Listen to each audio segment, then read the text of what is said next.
Welcome to our fifth panel, I think, which is Accountability in Action, Journalism's Role in Advancing Justice.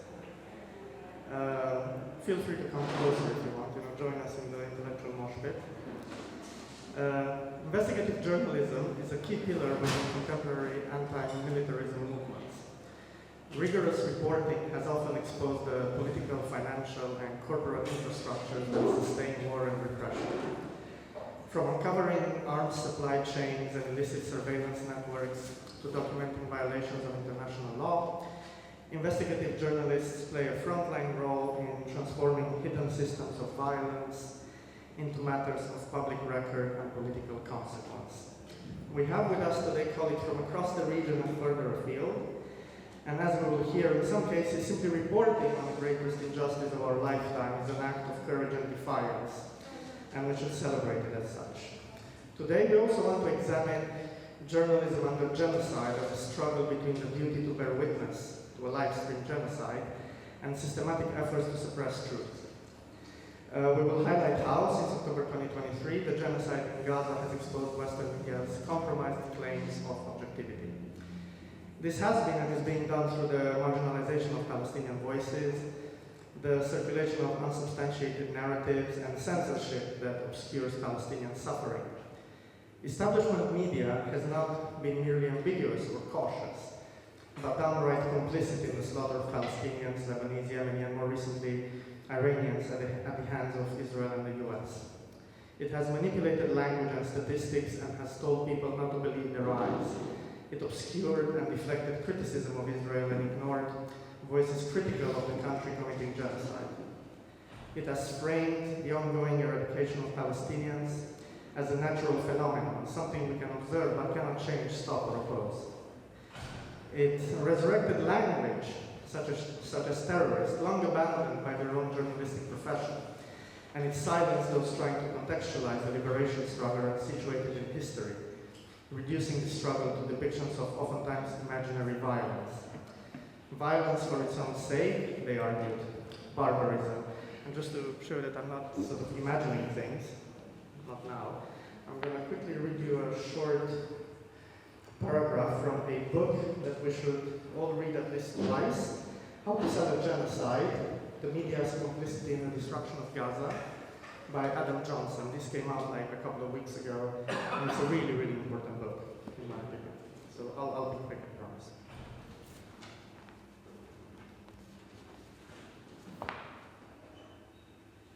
In the wake of the Hamas-led October 7 attack that left roughly 1,200 dead in southern Israel, when information was pouring in from Israeli officials and reporters on the ground, one story in particular struck a chord with an outraged public ready to believe just about anything about the, quotation marks, terrorists in question.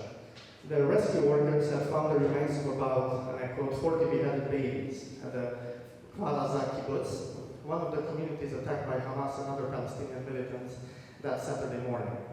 On October 10th, Israeli news channel I-24 reported that it had received confirmation from soldiers that, I quote, 40 babies or children were beheaded. That same day, a spokesperson for the IDF repeated this claim to Business Insider. And on October 11th, a spokesperson for Israeli Prime Minister Benjamin Netanyahu told CNN that babies and toddlers were found with their, I quote, heads decapitated. In the days just prior and after, this claim was repeated without evidence or skepticism by CNN's Nick Robertson, CNN's Abby Phillip, Media Matters' Matthew Gertz, New York Post's Olivia Land, CBS Evening News anchor Nora O'Donnell, New Line's journalist Lisa Goldman, The Hill's Laura Kelly and Sharon Udasin, CBS News' Holly Williams and Erin Lyle, an unviolent piece at Reuters, Sky News' Yashi Sharma, MSNBC's Joe Scarborough, and NBC News' Peter Alexander, Summer Concepcion, and Megan Leibowitz. And live on air, CNN's Sarah Stidner and Hadas Gold somberly repeated the claim on October 11th without an ounce of skepticism. And I quote, "We have some really disturbing new information out of Israel," Stidner said, looking into the camera, doing her best Walter Cronkite. The Israeli Prime Minister's spokesman just confirmed. Babies and toddlers were found with their heads decapitated. That has been confirmed by the Prime Minister's office. And in conclusion, we must urgently reimagine journalism by challenging established narratives, investigating bias, and advancing a journalism driven by ethical clarity that incorporates activism to expose and dismantle systems that perpetuate war and genocide. Now on to our guests. Anna Vracar is a journalist with the international media project People's Dispatch, where she covers people's movements across Europe and contributes to the People's Health Dispatch newsletter, a publication in collaboration with the People's Health Movement, PHM. Anna is an active member of PHM Europe and the Organization for Workers' Initiative and Democratization, BRID, in Croatia. And more recently, Anna has been exploring the impact of militarization on health services within both organizations. She is also an activist with the Free Palestine Initiative in Zagreb. Olga Vîrlan. Olga is an investigative journalist at the Centre for Journalistic Investigations in the Republic of Moldova, where she has worked for more than 5 years. She's the only Muslim journalist in the country. For more than 25 years, Palestine has been a central focus of Olga's journalism. She's an Arabic speaker, which allows her to directly access sources, testimonies, and on-the-ground information. Since the onset of the genocide in Gaza, her editorial team has been the only one in the Republic of Moldova to monitor and report on this topic. Olga's reporting covers the situation in Gaza, the working conditions of local journalists, and the impact on the Republic of Moldova, including the repatriation of Moldovan citizens and public reactions such as solidarity protests. Ruth Rohde. Ruth is a researcher and project coordinator at Shadow World Investigations UK. In her role, she is working primarily on investigating, analyzing, and campaigning against militarism and a harmful international arms trade. Ruth's focus in recent years has been on British and German arms exports, particularly their impact in Yemen and Palestine. She's a co-author of the forthcoming book, Making a Killing, How the West Profits from Slaughter in Gaza and Yemen, coming out from Verso in 2026. She is also the program manager of the Arms Trade Corruption Tracker project, a project she co-founded in 2020. The project maintains an online database of corruption cases in the arms trade. And Ruth is also a board member of the German Arms Information Center. Julia Roșu. Julia has been a journalist since 2008. She was a reporter with Prosport and Adevărul, an editor at Vice Romania between 2016 and 2020, and a senior editor at Libertatea between 2020 and 2024. Julia co-founded the investigative outlet Snoop in 2024, and her extensive work covered human rights, addiction, police abuse, and gender violence. More recently, she reported on Romania's military trade with Israel. And Andrew Feinstein. Andrew is Executive Director of Shadow World Investigations UK and the writer of several books and a documentary feature film on the global arms trade, militarism and its impact on democracy and the rule of law. And Andrew is a former African National Congress Member of Parliament who served under Nelson Mandela in South Africa's first democratic parliament. And before we start, just a couple of housekeeping items. So each speaker will have around 10 to 12 minutes to talk about their work, and after their contributions, our guests will take questions from the audience. Thank you.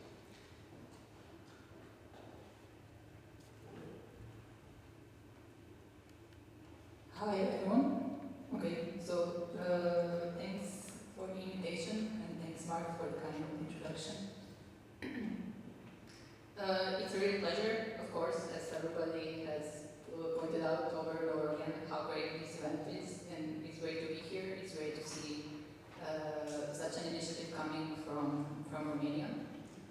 And yes, so when we were talking about what I could speak about here, a lot of things were mentioned, so apologies if things get a bit chaotic at some point. If they get too chaotic, please stop me. But essentially, for the past 5 or 6 years, I've been working with the international media project called People's Dispatch. And People's Dispatch is a project that focuses mostly on bringing news and analysis directly from think this might be a bit of a difference between me and the other speakers here. I must admit that I don't really have much experience in investigative journalism, but my focus has been on working closely with the movements, working closely with the people, organizing solidarity and organizing different initiatives across Europe for the past couple of years. To begin with, maybe just for those who haven't read People's Dispatch a lot, a couple of specifics might be useful. One thing is that it's media very much focused on the Global South. So most of our materials come from people in Asia, from people across Africa, from people in Latin America. North America and Europe are of course here because it's impossible to just cut off, but essentially it's about finding out the initiatives that are doing some good work in these regions as well. The second specificity that might be interesting is that the reporters are in many ways and many times really part of the movements that they are writing about. And that's not something that's seen as something that blocks objectivity, but it's seen as something that really gives a different dimension to the reporting. Something that ensures that when we write, we really know what we are writing about. So this is something that I think all the people writing for People's Dispatch right now are really proud of. And then another thing that we mentioned as potential topics for the day are two important questions. I would say one of them was about the successes that we've seen over the past couple of years and more since 2018 when People's Dispatch was founded, but also about the obstacles that were in the path of this reporting. So when it comes to the good points that we've seen and that we've managed to amplify in a way, again, they overlapped with the successes of the movements that we are working with. And I'm really happy that when I sat down and thought about what the successes were, there was an enormous list that's almost it's not something that can be talked about in 5 minutes. But just to maybe showcase some of them, many of you will probably have heard about the general strikes that took place in Italy over the past year and a half. So these were, of course, very interrelated to what dock workers across the country and then also across the Mediterranean were doing. Their success was really important for us to cover because it helped document a real effort to build solidarity in the region, but also maybe spanning a couple of different regions which are in the mainstream at least treated as something opposite to one another, as a representative of very different political projects and, feelings as such. But without the partners and without the movements on the ground, who in Italy, for example, are the left political party, Potere al Popolo, then also the grassroots trade unions, particularly the grassroots trade unions, Unione Sindacale di Base, but also the student movements and also part of the broader left there. It would have been really difficult to capture what this moment meant for the people of Italy, and it meant really a lot. So it essentially marked and represented the result of years and years of trying to get a country that was very disillusioned and where people were really also difficult to get out on the street, to feel politically empowered again, and to feel in a place where they know that what they do matters and that they have a say and that they can force a government which is a really bad government. It remains a very bad government despite all the more recent news that we've seen, to do something about it. This was, I would say, one of the major successes that we helped cover recently. Another one was mentioned during the panel before, it's an ongoing success, I would say, one that I hope will grow even more than the dock workers one. That's definitely the school strikes and the youth mobilizations against conscription, which are again bringing together different groups, from student organizations to youth groups, but also trade unions. So seeing this kind of solidarity between students and trade unions take shape is something that should bring hope beyond the countries where these strikes have taken place. And of course, I think most of the attention in the mainstream has been on the strike in Germany, but it's also important to say that last week we've seen an international mobilization in this regard. So not only in Berlin, but also across Italy, in Turkey. So in different places that are facing these same risks that are often overlooked in the mainstream. And then just shortly, also working with movements in Belgium, but also working with Elbit out here in Romania, has helped us cover some of the stories that usually are not considered that interesting and yet bring a lot of hope and essentially are testimonies to how activism and how organizing, political organizing pays off. So, but going on to the challenges, and I think this is something that you mentioned also in the introduction. Of course, this kind of reporting is difficult to do because it must be said, up to a point, a very specific reach. So it's well recognized inside the circles that we write about and that we write with. It is, of course, as for many people from left and independent media, to break out of this and essentially either, manage to push something into the mainstream, which is then a question of, how much that is recognized when it comes to the source of this kind of story, of this reporting, or it's something that essentially needs to be strengthened in other ways. So essentially,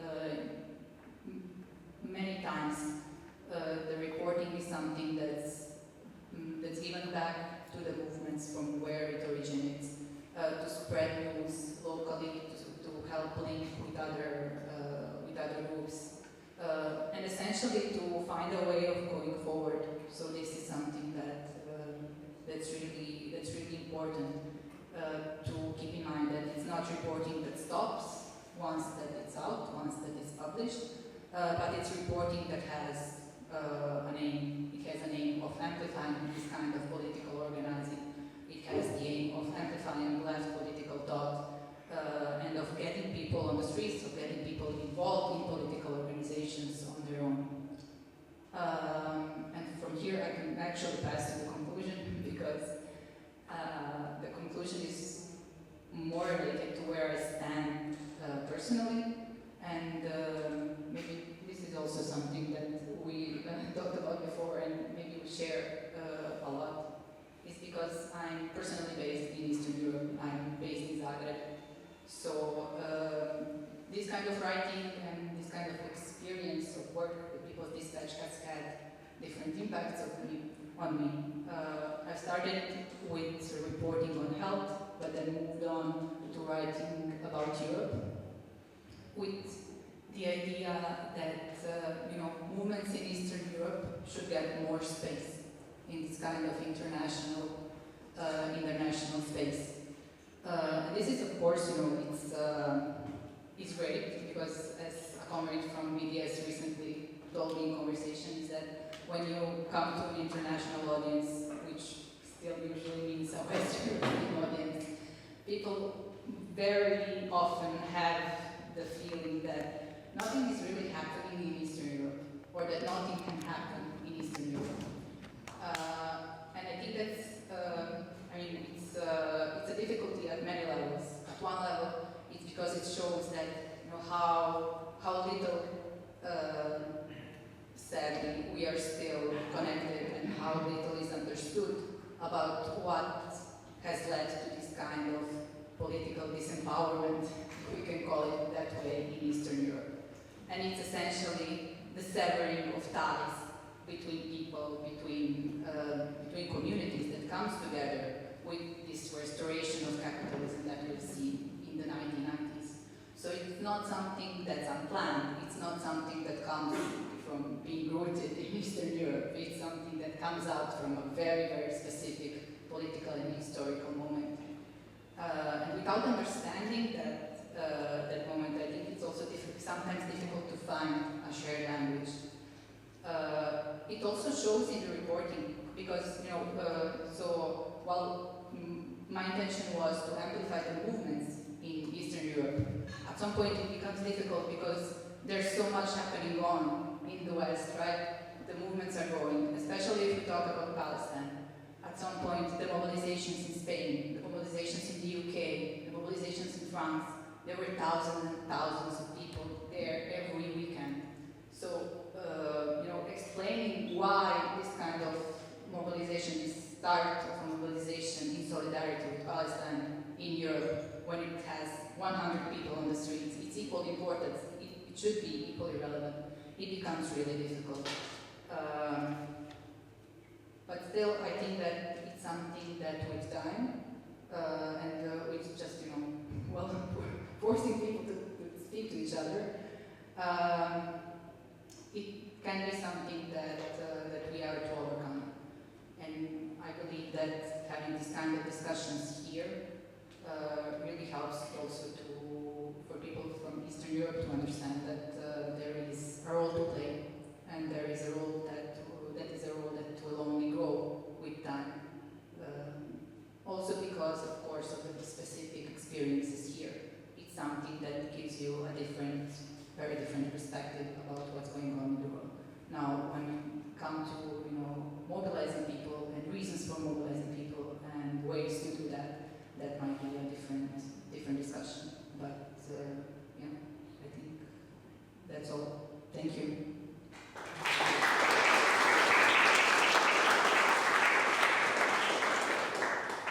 Thanks for that. It was really useful. And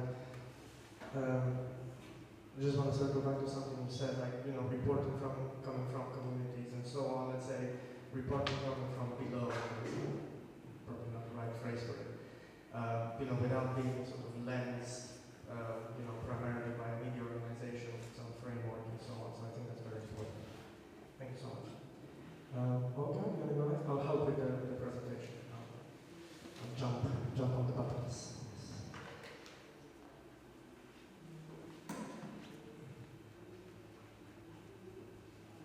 Hello, everybody. First of all, I wanted to say that I'm very honored to be here. Sincerely speaking, it was a surprise for me to be invited here because I consider that the work that I do is too insignificant to be spoken about. But yesterday I was inspired by a speaker. I think it was Letitia. She said that it is not that important to do a lot of things and to make a very great thing, but you should do the thing that you can do the best way, the better way. So today I will tell you about these small things that I can do the better way. I'm a journalist from the Center for Investigative Journalism from Republic of Moldova. Republic of Moldova is a former Soviet republic, very small one. It is near Romania. And now we are in the process of integration with European Union. We are a candidate for European Union. And the last 3 years, all our legislation is in the harmonization with European legislation, and at the same time, last 3 years we have noticed the intensification of the relationship with Israel. It's a very interesting synchronization. And our government is openly stands with Israel. And as you understand, understand it is very difficult to work in such conditions. The second challenge is that, you can put the first slide actually, like it's a symbolical one. Our mentality is a mentality of ex-Soviet people. Many years we were under the Russian occupation, and we have a very specific mentality. We are afraid of everything. We are used to injustice, and we are afraid of civic activism. Like these are the big, phobias of our society. And these phobias have elaborated a kind of indifference toward everything. Like the situation in Middle East, the situation in Palestine, it is not interesting for Moldovans. When you try to speak to them about Palestine, about Gaza, about the genocide, you just meet the total indifference towards this subject. Even there was a video reportage about a family which one, wife is Moldovan and her husband is Palestinian, and journalists call him Pakistanian, like Pakistan, Palestine, like they don't make difference between Palestine and Pakistan. So I tell you so that you could understand the situation of the things in Moldova. And for sure, in our media, the most important criteria for publishing a news is or to be synchronized with the authorities' government interests, or to be very interesting for the readers. Okay?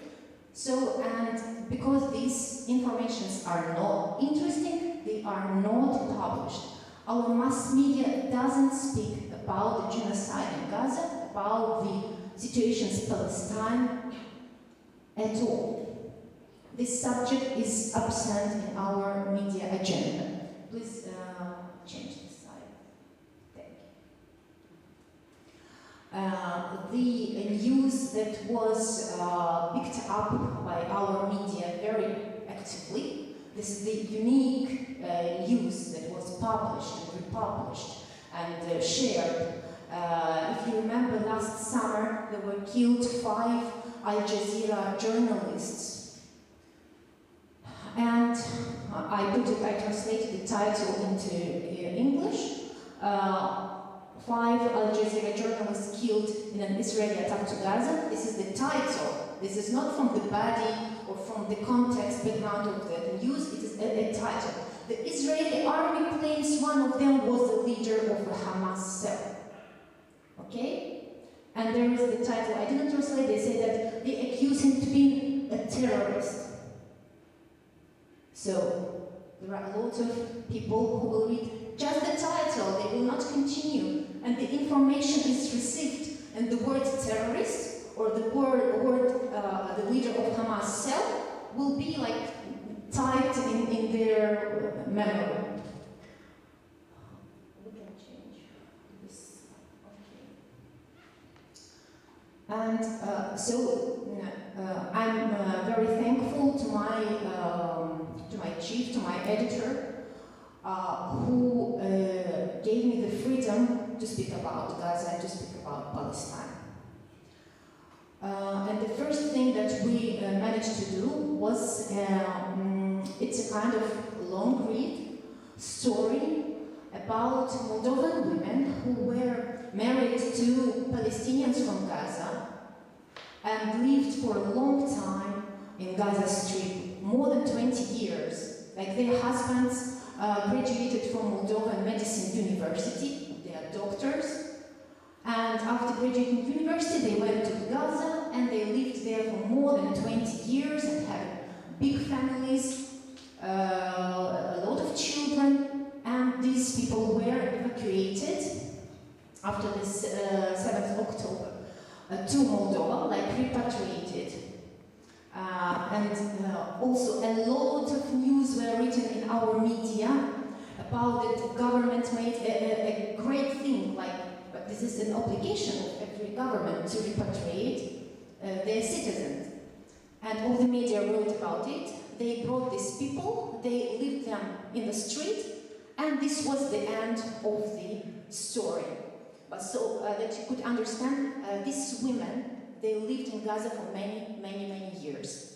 Most of them don't have homes, don't have relatives, don't have mom or dad, because they are big women like probably in their 40s and their 50s, and they come to Moldova like strangers, like refugees, having no houses, no work, and it was a disaster.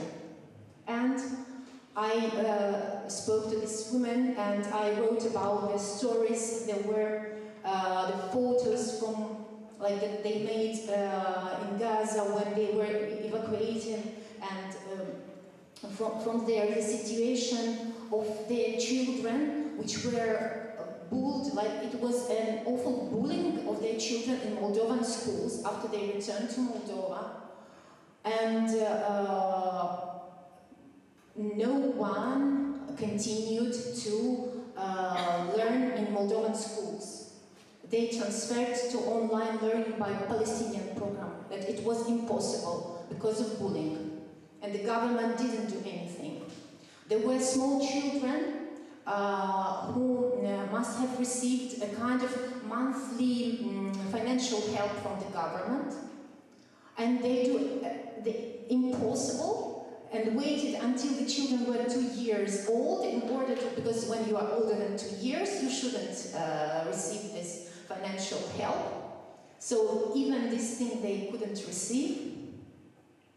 And like all the story of these people were described in this long read, and we participated in a journalistic contest with this investigation, which was very good, but we even weren't mentioned in this contest.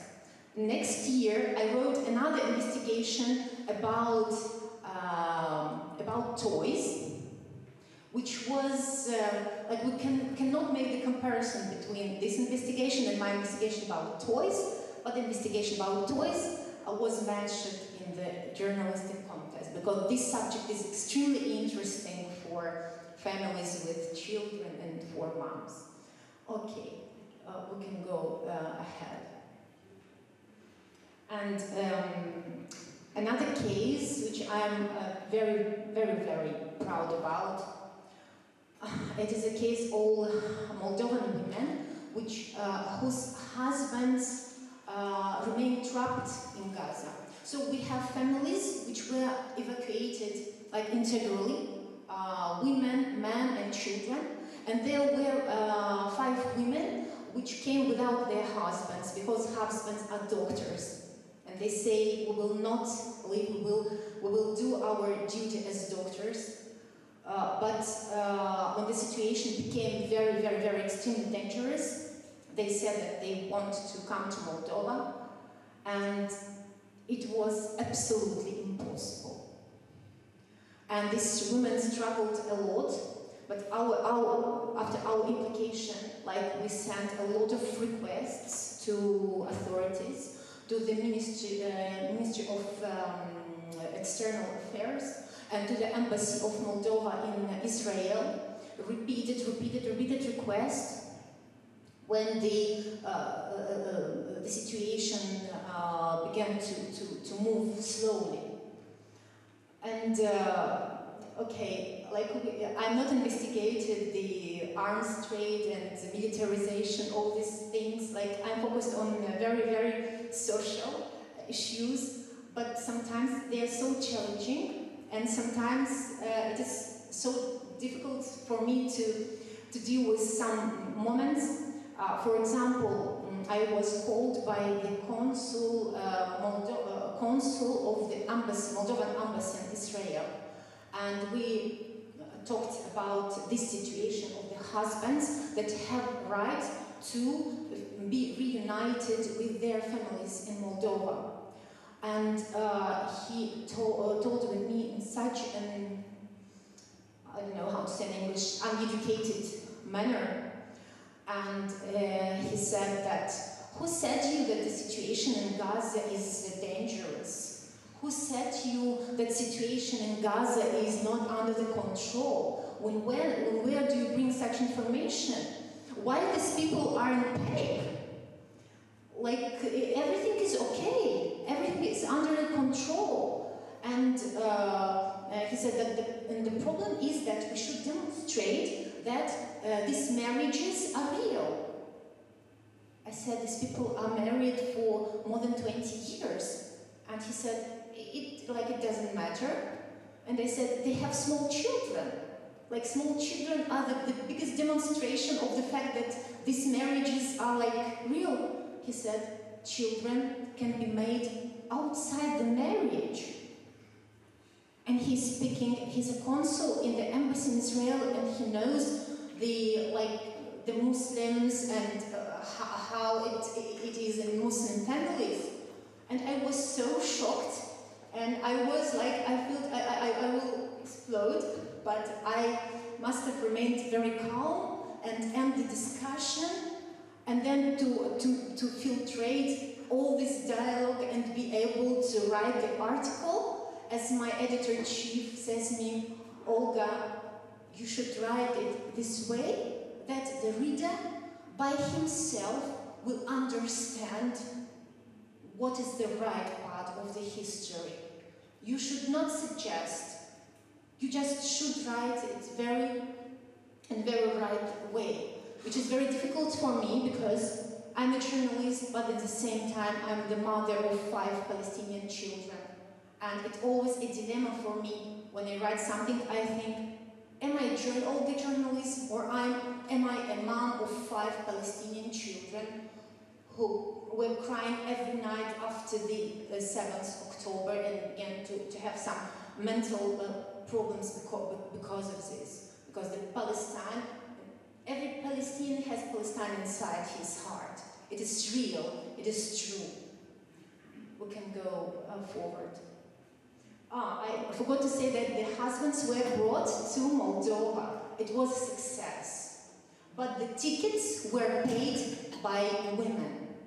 Our government didn't accept to pay the ticket like it was paid by these families.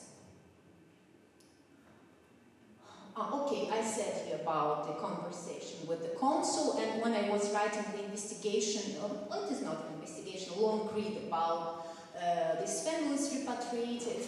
When I talked to authorities, one who was responsible for the children's right in Moldova, and I asked him about the situation in the school, the financial situation of these families, and he said just, you know, they are Muslims. You know, they have a lot of children in their families. Like he was like, it was so disgusting, like, Muslims, a lot of children in family, like, what are you bothering about them? Okay, go for it. One of the subjects that we are monitoring very actively is the situation of journalists in Gaza. I just brought several articles, but they are much more. Like every moment that when we can write about journalists, about killing of journalists, we will write about it. We are the only publication, portal anticorrupție.md, we write about it. We are the only organization from the Republic of Moldova which signed all the petitions initiated by the International Journalist Organization in the supporting of Gaza journalists. Okay, another very interesting subject, the protests and solidarity actions in Moldova. As well, our press is not interested in reflecting such events in Moldova. I'm very happy that we have very little but very active like nucleus in Moldova, who is not indifferent. As you can see even from these pictures, they are not Muslims. There are a lot of people who think that in such protests can go just Muslims. And they are very surprised to see women without hijab and people with European appearance. It is like a shocking situation for them. And apropos, when we read the comments after these actions, after the protest, can you guess what was the mostly answered question by the people that comments this post? Do you have any ideas? What was the question that was bothering their mind most of all? Who are you paid by? All the comments. Who are they paid by? Like, people cannot understand that you do it just because it hurts you. The situation in Gaza and in Palestine. As well, we had a flash mob supporting Gaza and Palestine, in which one of our civic activists was arrested, and it was written. The petition was written to different NGOs from Moldova, and until now we didn't receive any reaction from our NGOs. I stress. The petitions were written not to the governmental institution. NGOs didn't react. Okay, you can go. And for sure, famine in Gaza. Nobody. I'm even tired to tell you every 2 minutes we are the only. But this is, unfortunately, this is the truth. I will be the happiest person if or at least 2, 3, 4 media portals will write about it in Moldova. But unfortunately, we are the only portal who writes about the famine in Gaza. And I said previously that Moldova was occupied by Russian Empire, then it comes the Soviet Union, and like we were Russified. Romanian language was forbidden in Moldova. Everything was in Russian language. The intellectual part of the society was sent to Siberia. Okay, like it was a genocide in Moldova from the part of Russian Empire and from Russia. So it is so difficult to understand. We've passed the same, we're in the same situation, not the same, but very similar situation with the situation in Palestine now. But people continue to stand with Israel, and our government continues to stand with Israel and to ignore such things and to be absolutely indifferent towards such things. I think this is the last one, I suppose. Yeah, the last one was with our QR code, actually. Thank you very much for attention, and I hope and I'm sure that journalism can play a great role in such cases, and we should be together, we should be powerful, and we should have patience, and inshallah everything will be good, and the right part of the history will be ours. Thank you very much.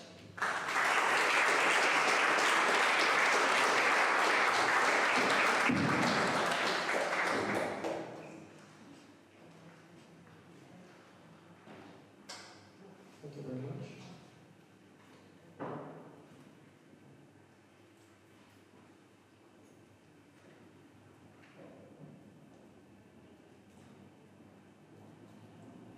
Hi everyone.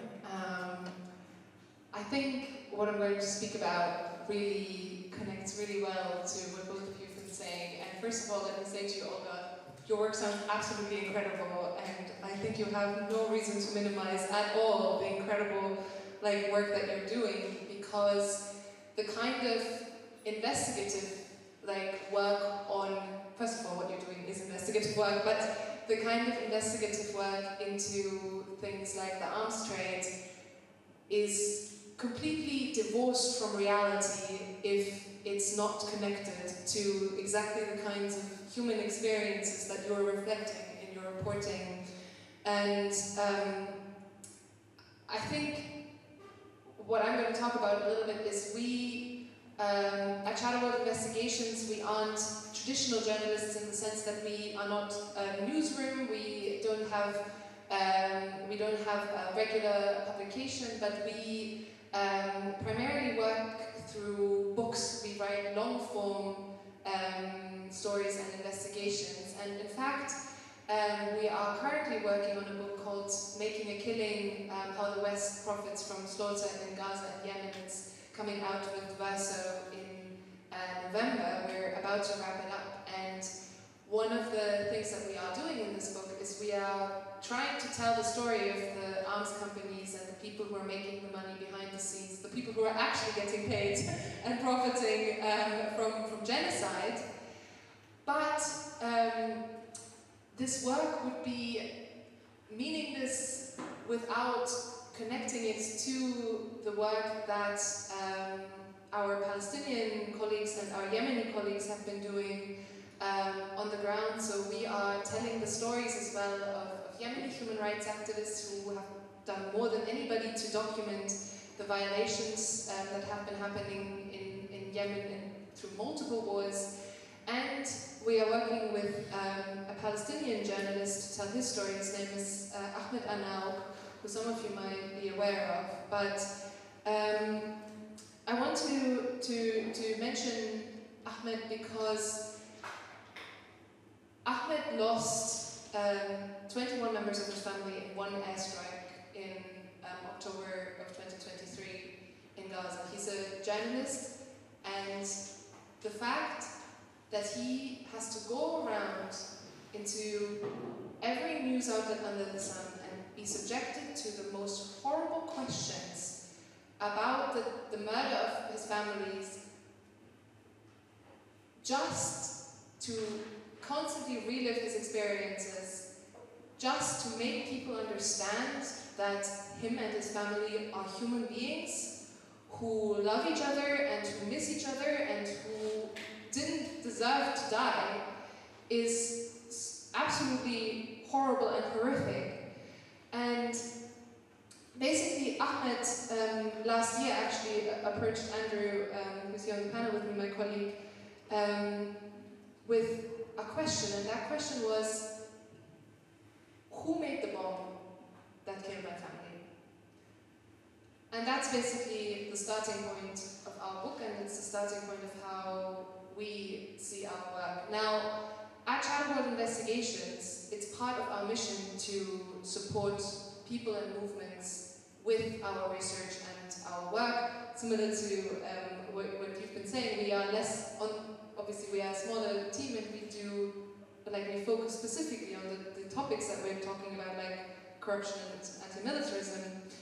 However, I do think that in this case of Palestine, where the mainstream is so far removed from the reality of the situation and what's happening, a lot of journalists are very cautious to venture outside the accepted narrative and the accepted mainstream.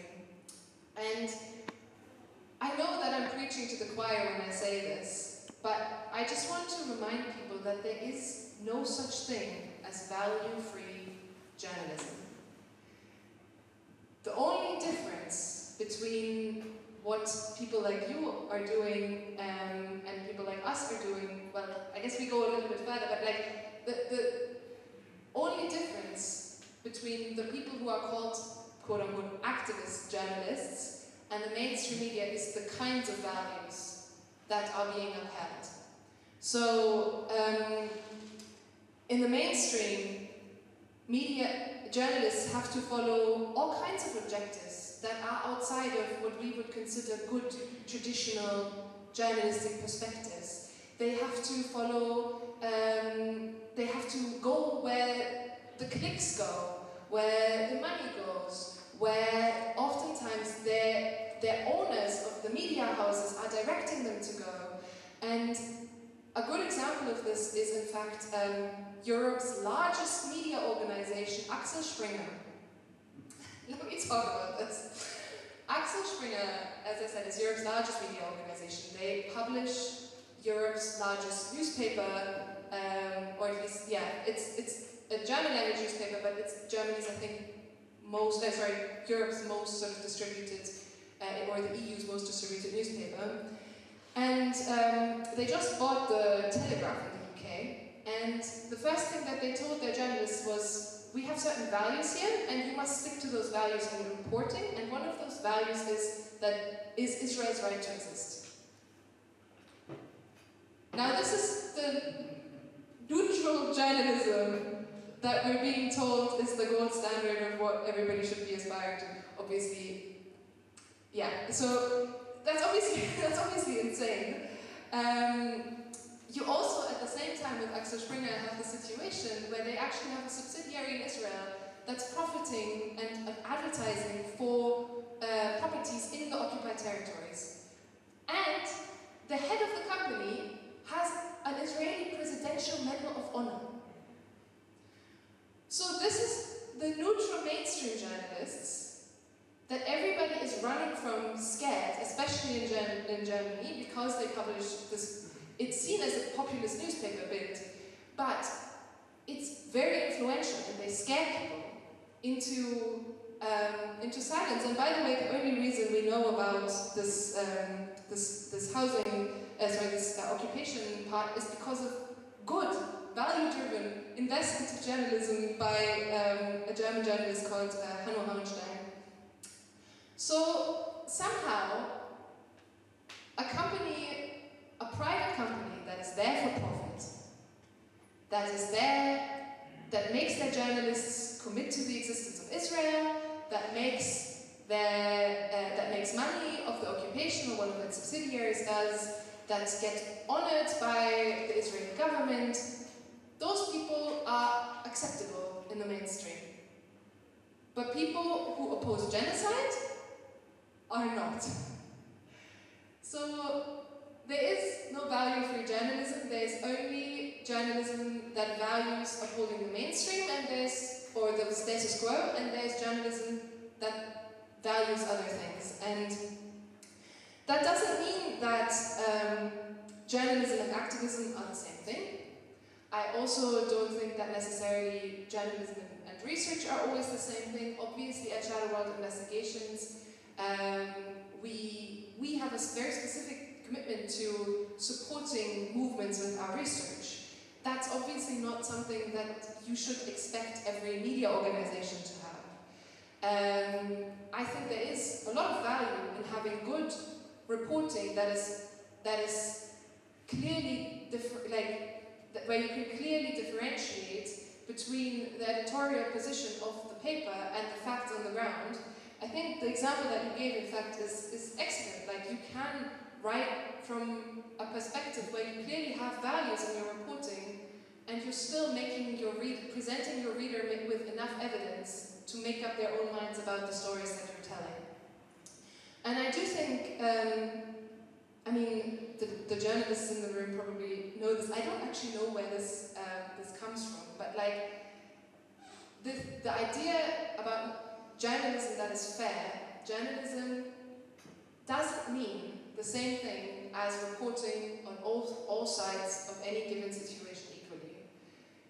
There is that saying that if one side says it's raining outside and one side says it's dry, your job as a journalist, and I say that as a really kind of a non-journalist, but as a researcher, is not to report both sides. Your job is to check if it's raining outside. Your job is to look out the window. And so, yes, there is a differentiation, but I do think that it is very important to acknowledge values in journalism and uphold values that are good values. However, it's a dangerous thing to do. I think Andrew's going to talk a little bit more about our investigations with this, but obviously the heaviest toll of telling a truth that is uncomfortable to power is at the moment objectively being paid by Palestinian journalists. The hundreds of them that have been killed by Israel, not just Palestinian journalists, also Lebanese and Yemeni and Iranian and whoever else. So obviously the heaviest price is paid by them, and the kind of intimidation that we might receive in the West through our work is absolutely nothing in comparison. Like, we don't even have to talk about it. However, I do think that it is important, because we are in a privileged position, because we, and I speak for myself as a white person who went to university speaking English, who grew up in the society in Germany that I'm reporting on, who lives in the UK, who lives in the global north, who lives in the center, in the belly of the beast, as you would say at a protest.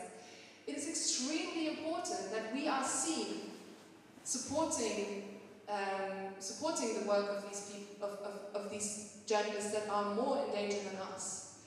And the repression is sometimes very real. I mean, in Germany at the moment, there's a journalist called Rohde, who is ridiculously sanctioned by the EU. He doesn't have access to money. In fact, a German bank recently also closed his wife's account. They have 2 small children. They are in Germany. They have not been convicted of any crime. I mean, we can discuss sanctions all day long. But surely, if you are a citizen of a country, that country should not be able to sanction you in your own country.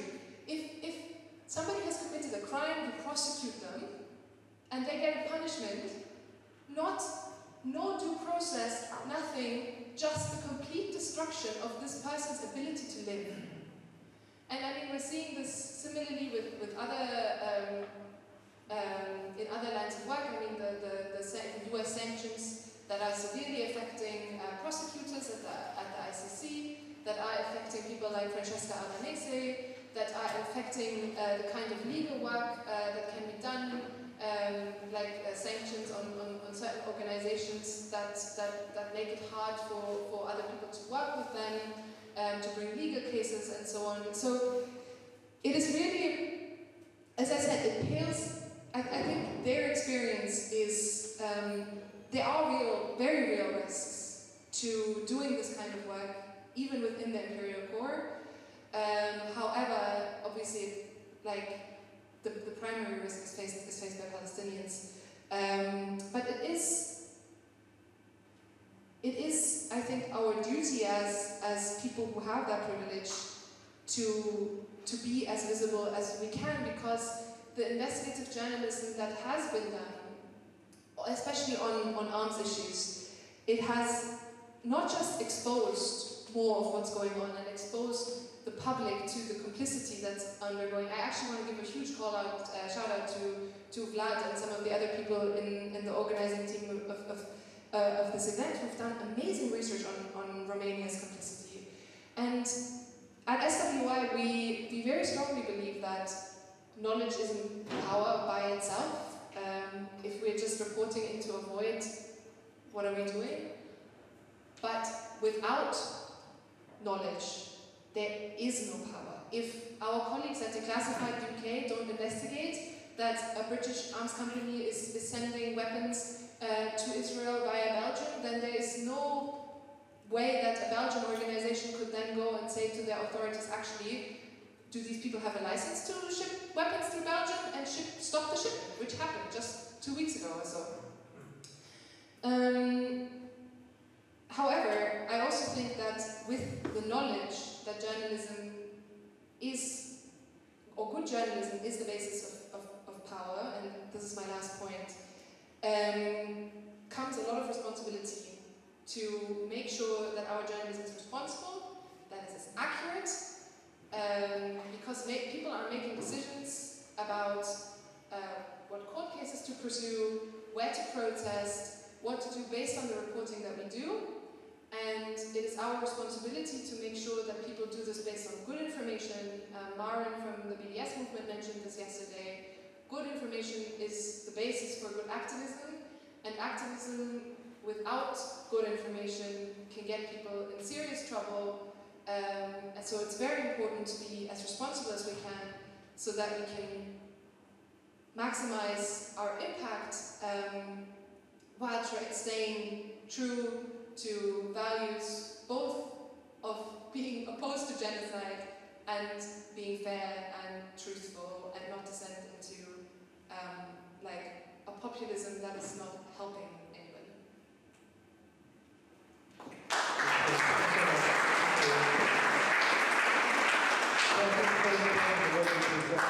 Multiple hurdles that sort of journalists face, so like, you know, the sort of the media profit logic of this sort of like click-driven sort of environment, plus the political alignment of the organizations themselves, and then also obviously this sort of like knowledge barrier that some journalists have in terms of understanding, especially how the arms trade works. But that's where sort of your work comes in, and it's so incredibly important.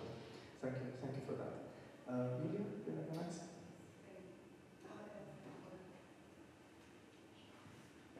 Can you hear me? Hi, I'm Julia Roșu, I'm from Snoop. Hopefully you heard about us. Thank you very much for this invitation and for me being here on this panel. To be honest, I wasn't considering it because I'm not an investigative journalist on arms trade investigations.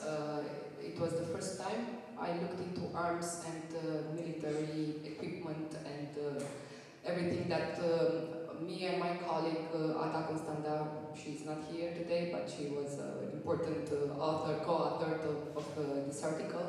It was the first time for us to look into this kind of numbers and custom codes and databases that we've been through and seen the resources. So it took us a while to understand it, first of all. I actually called Andrew and Ruth to help us with understanding better what we were looking at. So yeah, it's a big thing for me to be here, and I'm not even one of the most vocal journalists in Romania talking about this subject. I think actually in this room there are other journalists who've been stressing and expressing their strong opinions against the genocide in Gaza. Israel is conducting this in Gaza. I think I'm a little bit more conservative on the part of activism versus journalism, but it's good that we can be all here and collaborate. I think that's the most important part for me, at least, collaborate with people looking into this subject from all sides.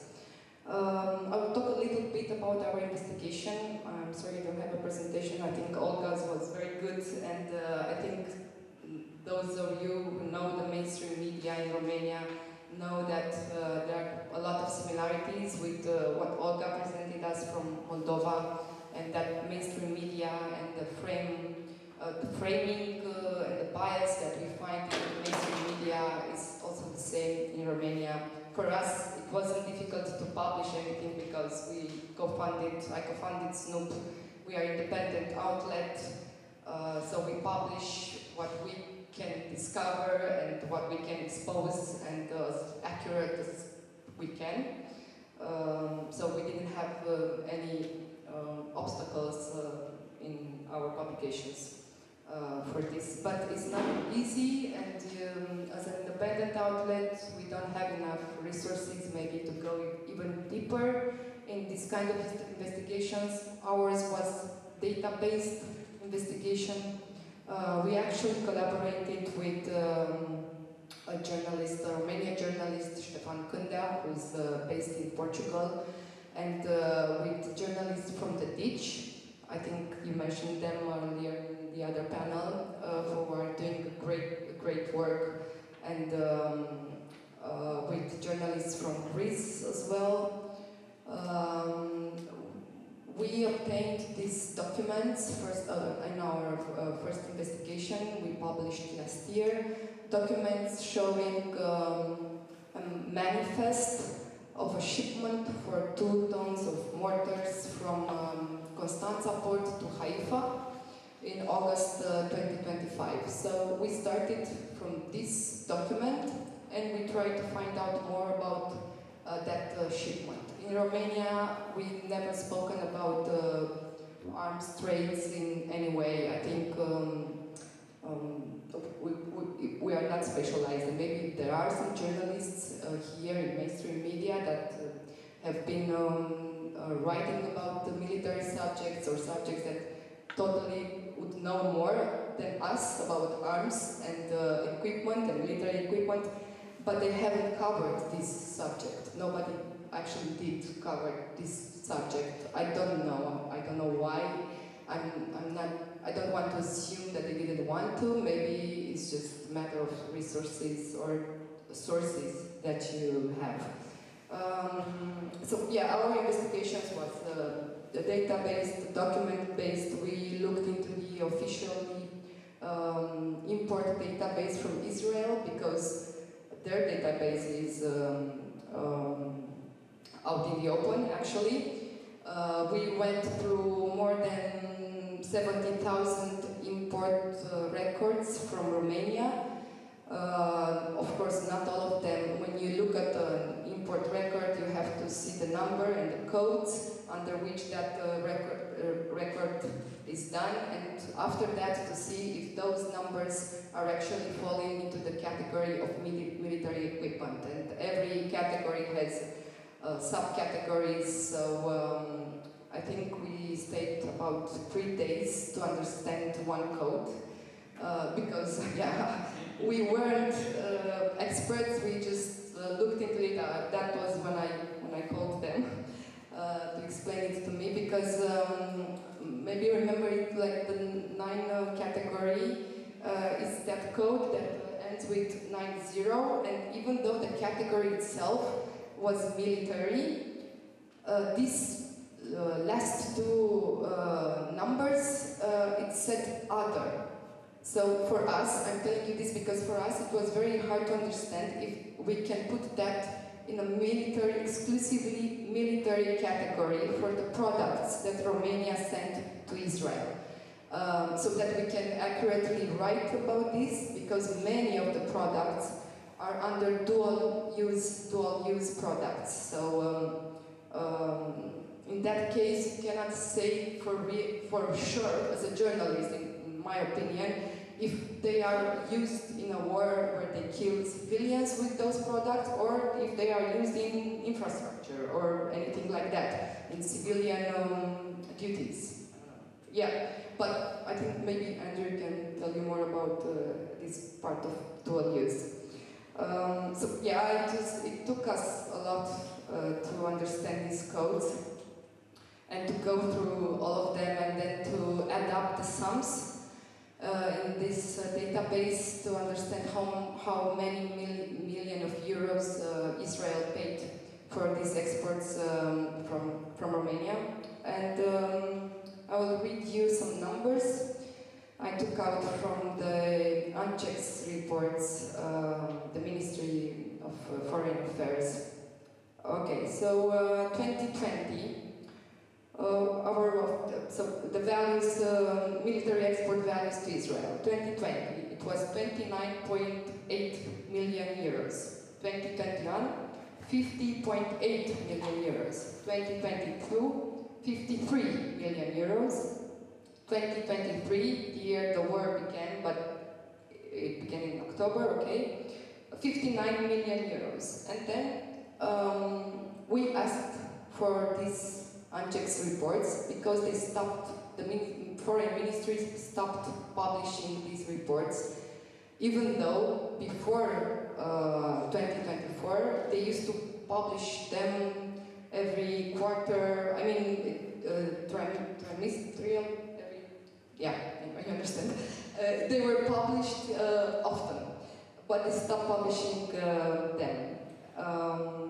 Eventually, after our first investigation and after a lot of requests that we sent to all of the ministries involved in our checks, and there are a lot, and even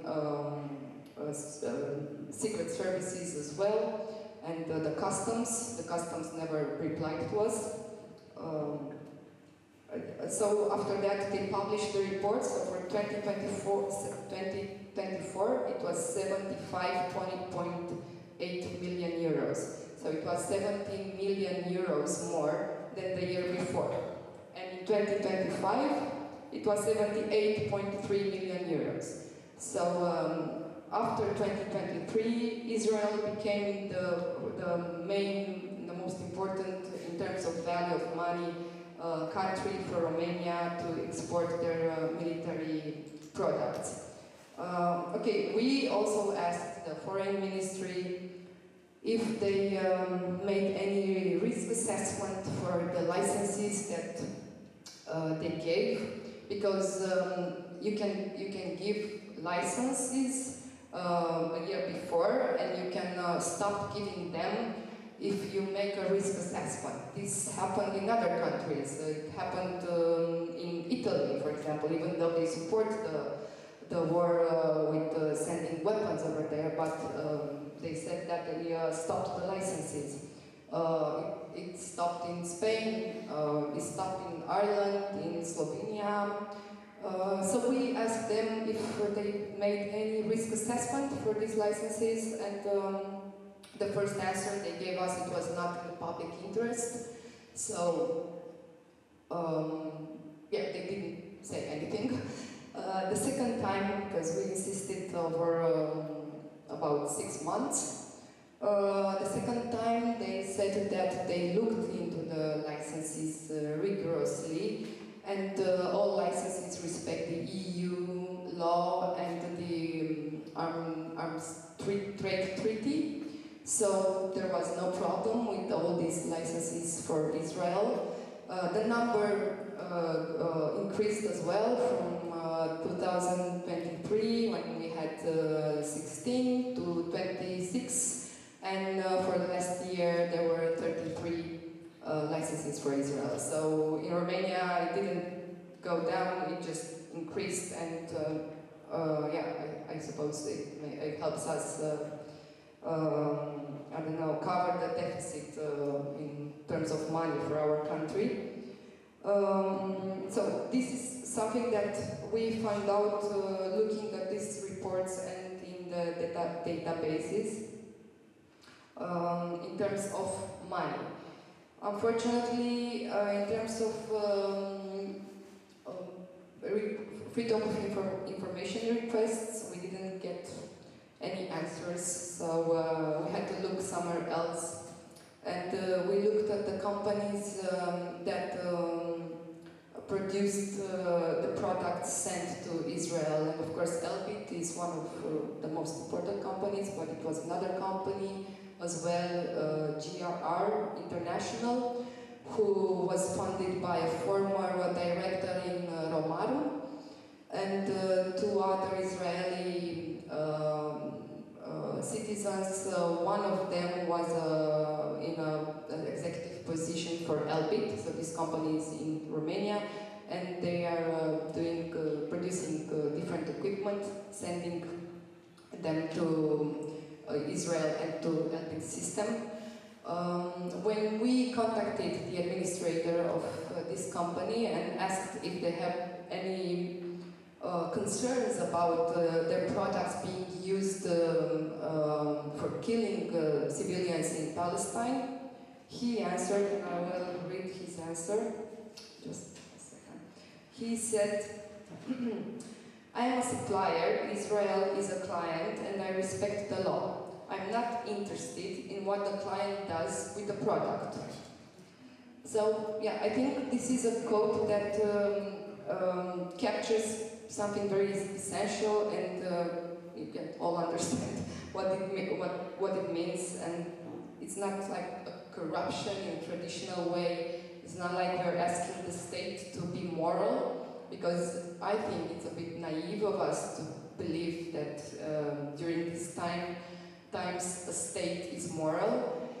we asked for the state, for the Romanian state, to show us at least a little bit of transparency and to answer our questions, but everything is kind of hidden behind this legal compliance. So we don't know that Romania it didn't respect the law, the European law, or the UN treaties. So in their perspective, Romania is doing nothing against the law. So this is something very hard to fight with, because you don't have any answers from this part of the politicians. And also during our investigations, we also found out about 29 flights, cargo shipments with tarom. Most of them were made with tarom. Some of them were made with Haiskai, which is Moldovan, I think, or part of Moldova.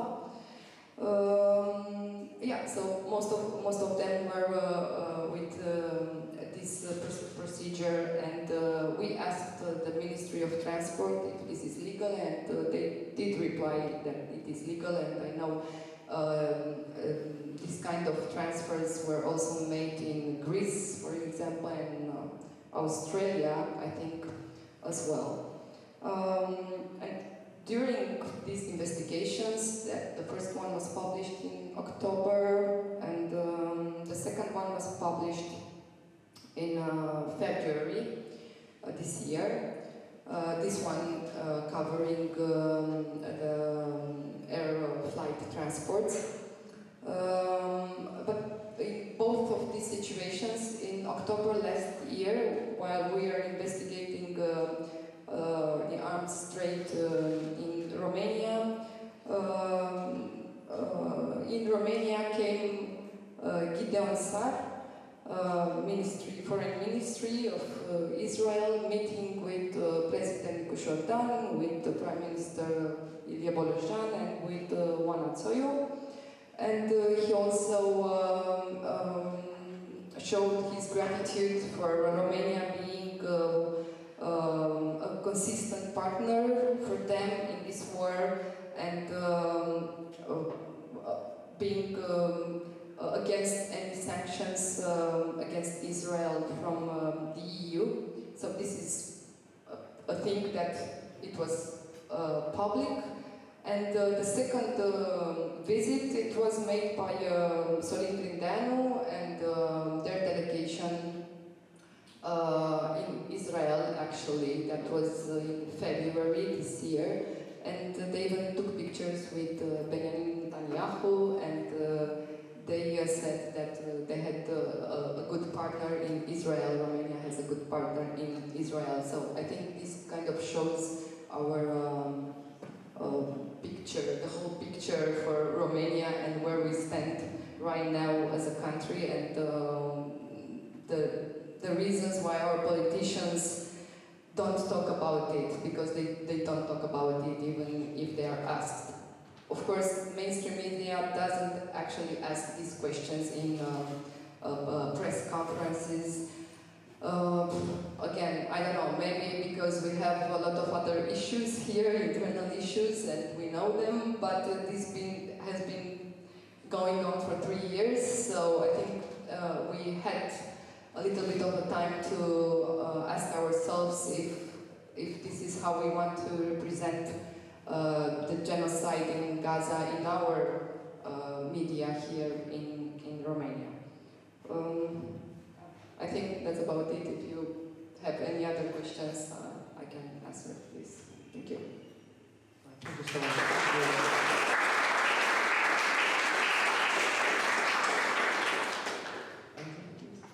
Thank you very much. First, can I just say it's such an honor to be on a panel with the three of you doing extremely difficult and such important work.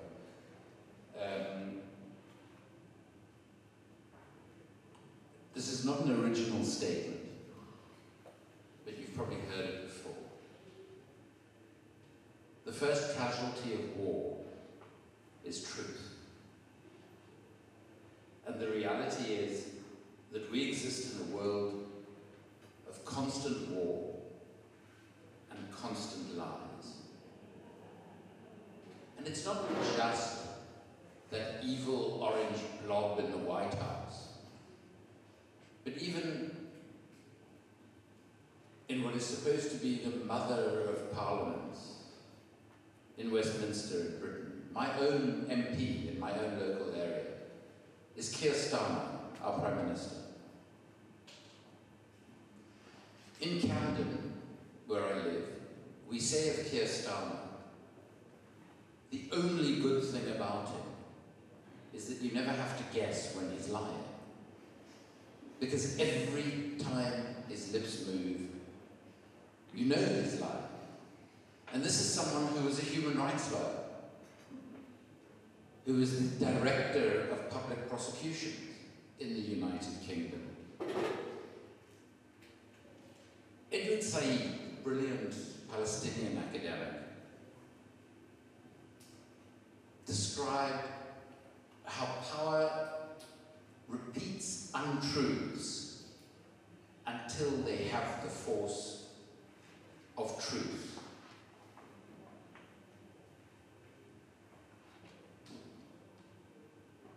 I never imagined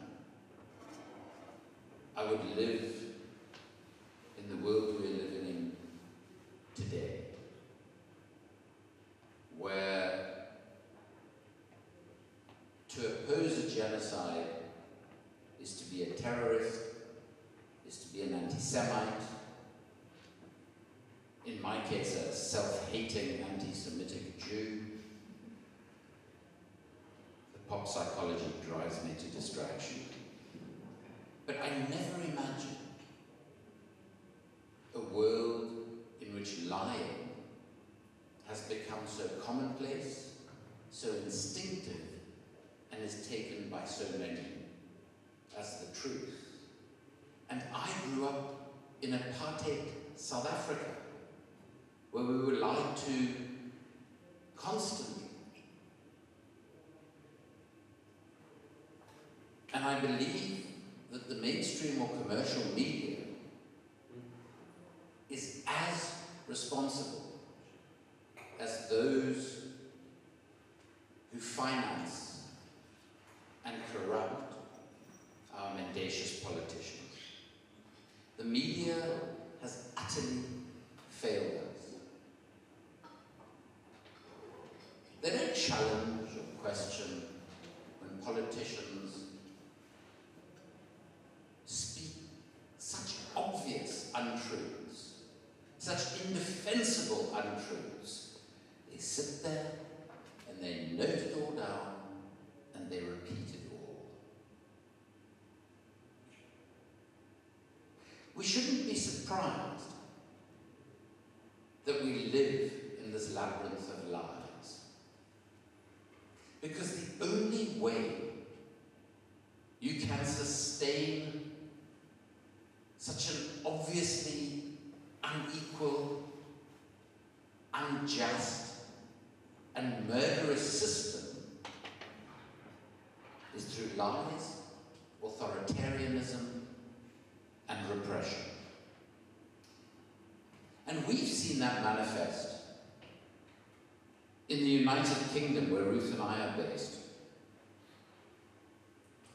where we have had in the last 18 months 3 respected journalists arrested, charged, and all of their devices seized.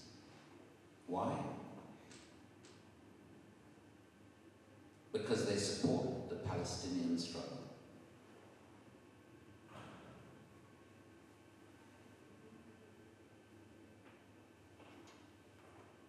We discovered recently in Shadowworld Investigations that my colleague Paul Holden and I had been under surveillance and investigation since 2023.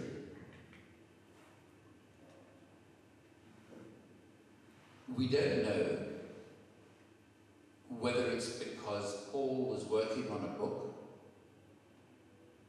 revealed the money that brought Keir Starmer to power. A group of 3 billionaires who have only 2 interests politically: to ensure there is no wealth tax or meaningful progressive taxation, because that would affect their extreme wealth, and to ensure that there is total and uncritical support for the State of Israel, regardless of what it does.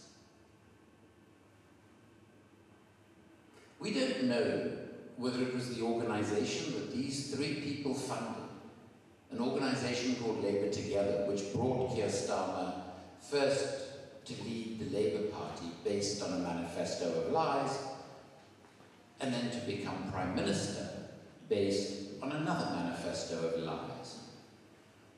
Or whether, in fact, another client of the private reputation management and risk firm that Labour Together employed to surveil and investigate us was also paying them to do so. A company you might have heard of called Elbit Systems.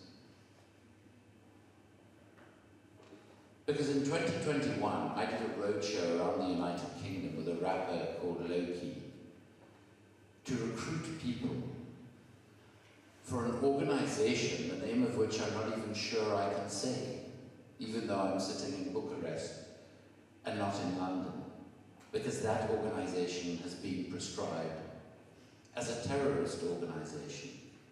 And despite the British High Court finding that prescription to be unlawful, the police across Britain continue to arrest people, average age 74, for their support of that organization.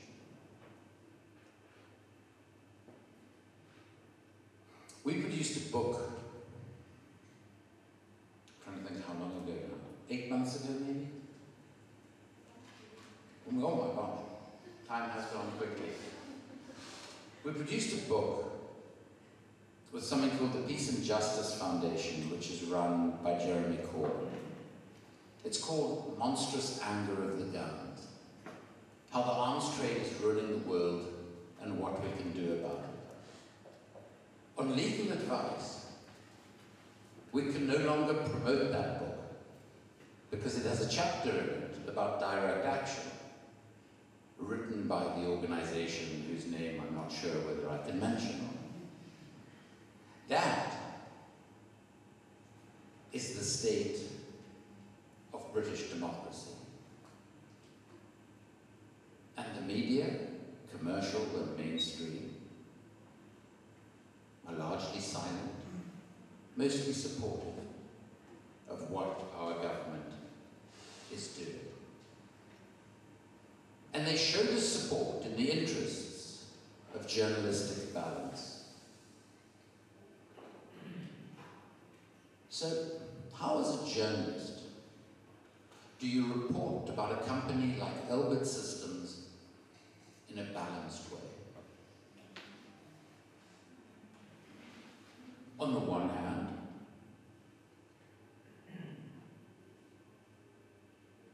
it is the most important weapons maker for the State of Israel.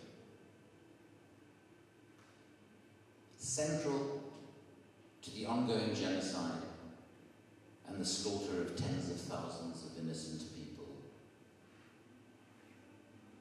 in the occupied Palestinian territories, in Lebanon, and in Iran. On the other hand, I suppose, it is a company that is playing an extraordinarily honorable role in Israel's legitimate self-defense.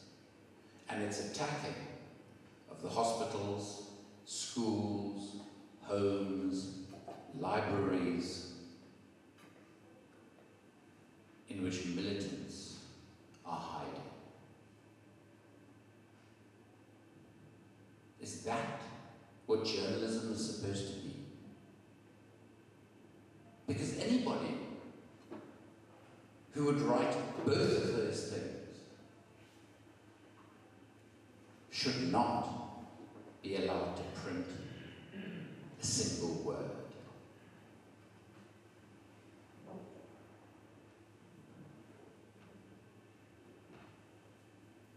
I come from a country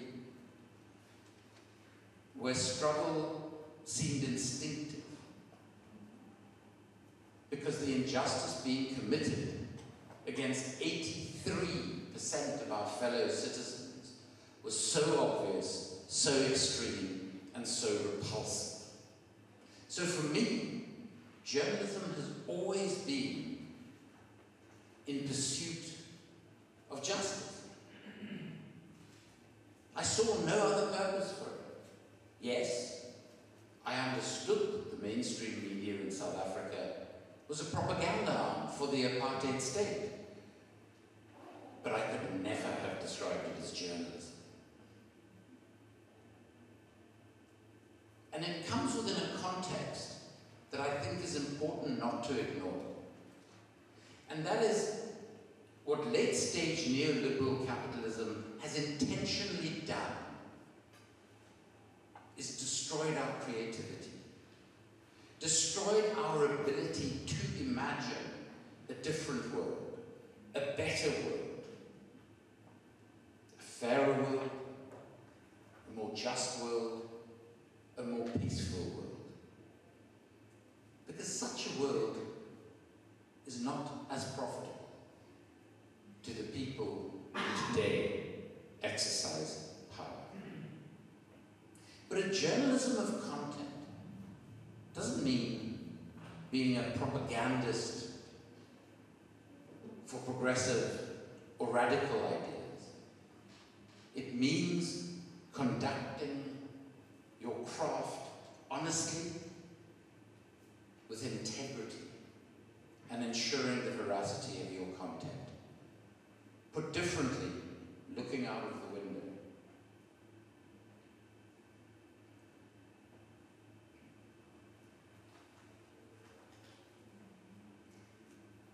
And I know this sounds almost trite to this audience, but we cannot for one moment forget the reality of our current existence. Our countries, all of us, are participants in the world's first live-stream genocide. There has never been a more important time for crusading integrous journalism. And hearing your stories and knowing a little about your organizations from the conversation we've had, and knowing the People's Dispatch very well through my friend PS.CJ, who seems to write more words in a day than I manage in a year somehow. It is difficult. It's incredibly difficult. Not just to produce the sort of journalism that the world needs, but to survive. To know that next week, next month, let alone next year, you're going to have the money to continue to do what you are doing. And the world on which we're reporting feels like an astonishingly dark place. And I, as a privileged white person, lived through a very dark time in South Africa. It wasn't dark for me. Didn't matter what I did. Yeah, I occasionally get beaten up by the police, thrown in jail for a night or two. My comrades, who were a lot darker than me, were lucky to live, to survive. Many of them didn't. But as we end what has been an incredible 2 days together, a really important 2 days together, we must remember that within these moments of extreme darkness lies those little shards of light, of hope, of what will come after. And in the case of the genocide, what will come after is not just that a company like Elbit Systems will no longer exist. A company, every one of whose executives and owners should be on trial in The Hague. It's not only that the state of Israel is, through this genocide, sowing the seeds of its own destruction. It is that, as surely as South Africa won its liberation, so too will Palestine be free. Because, as Nelson Mandela said, anything is only impossible until it's done.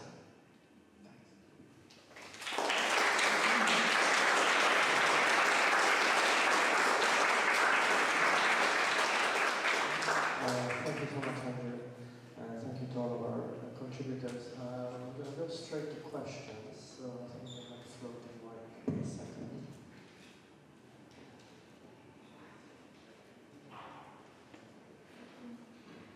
Thank you so much. I don't know if after Andrew's finishing anything else should be or could be said.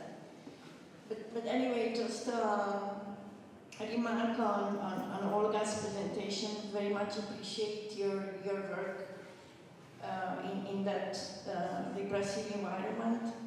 I just was wondering why did you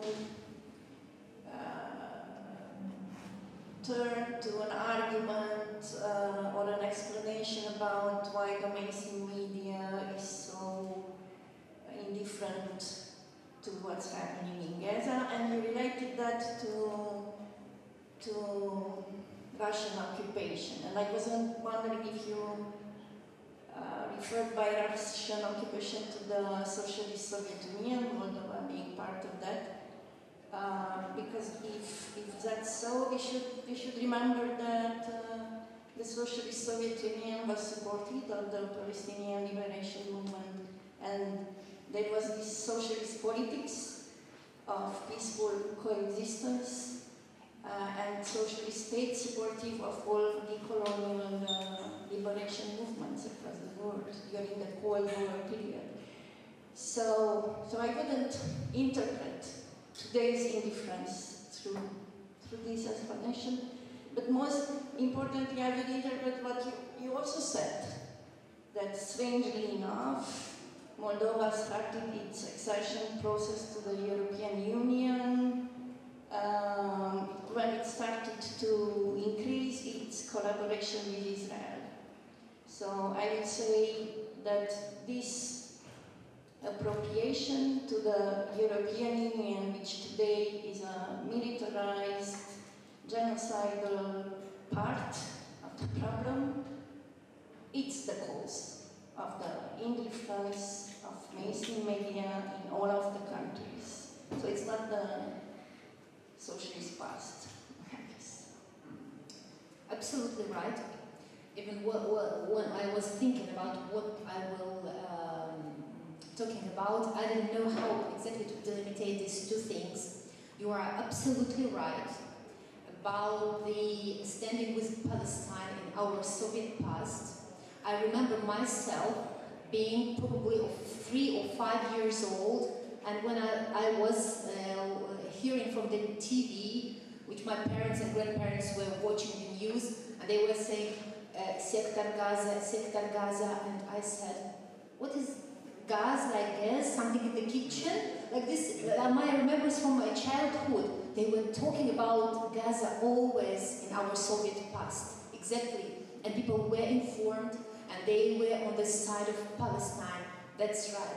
But I was talking about another thing, I draw parallels, that being under, okay, forget Soviet occupation, I speak about Russian occupation, Russian empire. It is from the beginning of 19th century, when Russia came and just cancelled all our national mentality as Moldovans. Like, it was a big shame to be Moldovan. Like, we were, or our grandparents were embarrassed to be Moldovan. Like, you a second sort people. Like Russian was something very, very great, and Moldovans got nothing, and we are forbidden even to speak in our language, and even in the churches, the service in the churches were changed to Russian language, even in such a like sacred situation. So, and what was surprising me, if we passed through this kind of genocide, why now we don't stay with Palestine? Why Moldovans now don't remember what happens to us in the past? And the Palestinian people now go through the same situation. Why the people don't feel with them? Like, this was the question that I cannot answer, especially that now our government is like making speculation on the how can I express my thoughts in English? When the people from Russia or from Moldova, the active people, were sent to Siberia, and they put in our center of Chisinau, of capital city, they put the train, like deportation time, and they make a kind of museum in this train department, and people go inside this wagon of the train, to feel themselves felt the people who were deported in these trains to Siberia, and here you should be human. Here you should remember what happened to you in the past, but you shouldn't be human with what happens to Palestinians in Gaza. This discordance surprises me. This absolutely separated different things. About Soviet people informed about Palestine and standing with Palestine, and our mentality, which was cancelled, and what we have now, absolute indifference to everything that happens outside Moldova. Now our people are focused just on Moldova, and the world outside doesn't exist, unfortunately. Thank you for your question.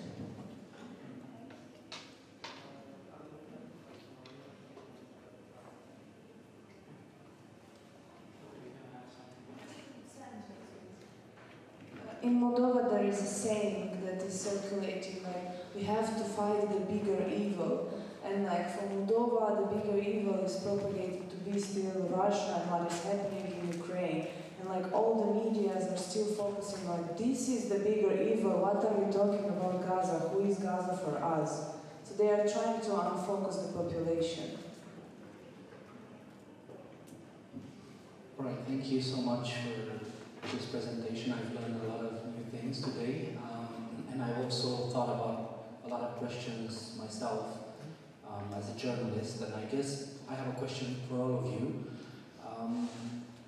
Do you think there is such a thing as good and bad arms dealing? And I know in the previous panel you said, Andrew, about shadow.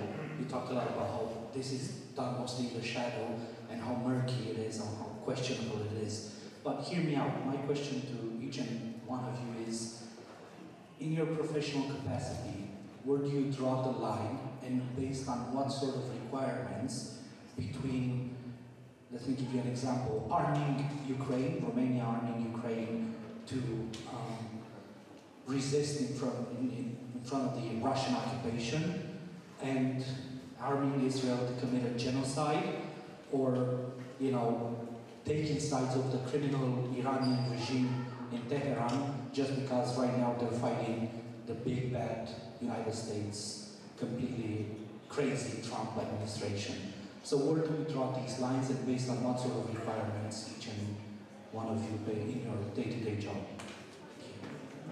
Maybe I can start since I'm already holding it down. Obviously not everybody in the panel deals every day with arms issues, but so first of all, the baseline of this question is, we have a legal system that technically defines what is like at least a legal arms trade. We can talk about the fact that the arms trade has in the past and is in practice less regulated than the trade in bananas. But there are things that are on paper not a bad idea, like the European Common Position on arms transfers has language about risk assessments, about the use of weapons for human rights violations, to prolong conflicts, those kinds of things. But at the end of the day, the arms trade is a political thing and it is a system. And this is something that people, I think, try not to think about when they think about things like arming Ukraine, is the fact that the companies that are supporting Ukrainians in their fight are the same companies that are supporting Israel. It is not a distinction, unfortunately. It's not just, is this particular weapon being used for, obviously, like broad strokes, right? Good or evil or whatever. It's the same system, and because that system is profit-oriented, it has an interest in continuing a world that is as warmongering as possible. Rheinmetall are not supporting Ukrainians out of the goodness of their hearts. They are supporting Ukrainians because it's making them a lot of money. If they cared about people's lives genuinely, they would not then turn around and collaborate with other systems. And the same is true. Shia yesterday gave the example, of air defense. A lot of European countries are buying air defense now because they're saying we are so scared of Russia, we're threatened by Russia. Let's all buy air defense. And that same air defense system is like helping Elbit Systems finance itself, all basically is Rafale is more, I think, in air defense, but like more, it's helping Israeli companies finance what they're doing in Palestine and is helping Israel shield itself. So I think it's not so much a question of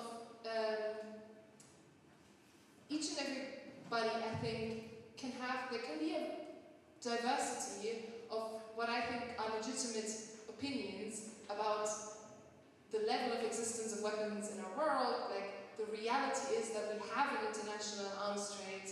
What we are working towards is one where the values of human dignity are consistently upheld and where nobody can profiteer from war.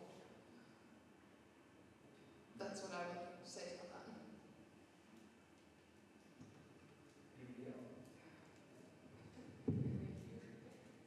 I'll just add a little bit, because I don't have much time. I think that was extremely well put. I'm going to start this off, and I hope this doesn't offend people, but I'm not a pacifist. I belong to an organization that engaged in armed struggle. I would be a total hypocrite if I claimed suddenly, because it was useful for my work, to be a pacifist. I'm not. I would love a world in which there was no need for an arms industry, in which there was no need for conflict, but that's not the world we live in, unfortunately. My greater concern, which I suppose is to take one of the points that Ruth made, is that because of what I described yesterday as the military metaphysic through which we perceive the world and through which our governments determine the world is perceived, which again is incredibly profitable for our governments amongst others. Conflict is always seen as the first option. Diplomacy has no place. So if you're talking about the situation between Russia and Ukraine, why on earth would the Biden administration and the Johnson administration, that mophead fool, who lied a lot, but probably not as much as Keir Starmer, there was a peace process that was in place that they sabotaged. Who knows why? Was it because of the profits they knew could be made? The jobs in their two countries that it would secure? If thousands of Russians and Ukrainians were killed? I don't know the answer to it, but I know that that is the reality of what happened. Their interest in solving the problem is non-existent. The government of the United States of America employs more people to maintain and run one aircraft carrier than it has diplomats across the entire world. The United States of America has 12 aircraft carriers. It's the mindset and the region that has been most destroyed and suffered the most from that mindset is arguably the Middle East. And it's the so-called Western powers, those of the global north or the global minority, who have constantly intervened in the Middle East to make the situation worse and worse and worse. And it has been unbelievably lucrative for them. I perhaps have a slightly more extreme position to Ruth, in that I believe that arms export controls exist only on paper. It's why I refer to the arms trade as the shadow war. I don't think there's such a thing as a legal arms deal. And I think that to describe them as good or bad avoids the context and the militarist context in which they're happening.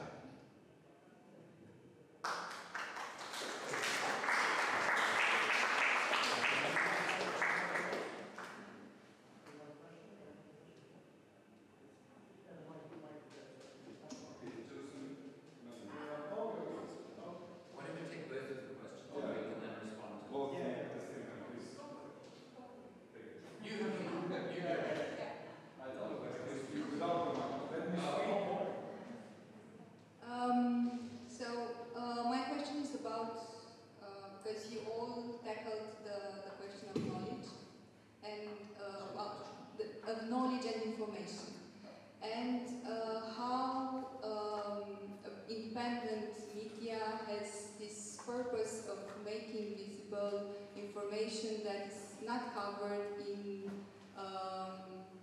mainstream media. But it's also it's something that goes with this information, and it's about ideology and how to not repeat the hegemonic ideology that is kind of perpetuated in the mainstream media. And I think this is one of the biggest question of journalism and independent journalism, in the sense that, okay, we make visible the information that is not covered in the mainstream media has to be covered in the independent media. But it's also a question of shaping, of ideological shaping, of making visible another ideology that is not covered or is not sustained or perpetuated in the mainstream media. And I think this is one of the main purposes, maybe, that it's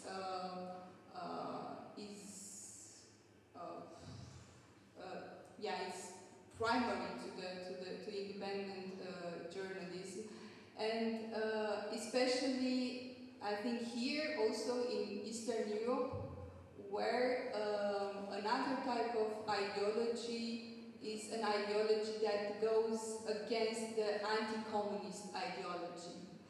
And this is very important. Whenever we say that we have to make visible the Gaza genocide, is also about shaping another type of reporting to the Gaza genocide. And this is an ideology that that goes against the anti-communist ideology.